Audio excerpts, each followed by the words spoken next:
Tanuja and I am from St. Joseph College for Women and Autonomous near Gnanapuram, Vishakhpatnam. I had contacted to Bharat mushrooms through Google services. I had contacted to Bharat sir and he had interacted with us freely. And I did a project report on production technology of Milky mushroom where I did soaking to did the marketing services. He had explained us properly and we did the project report. Thank you, sir, for guiding us.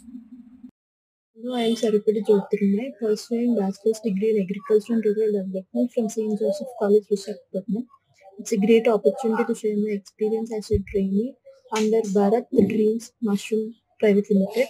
I had approached this unit through my friend and I have done a project on sterilization of the substrate, its importance and its types under the guidance of Bharat sir. Thank you sir for your continuous support and guidance throughout this project, and it's a wonderful mentorship, and I hope this project will be very helpful in my career. Thank you, sir.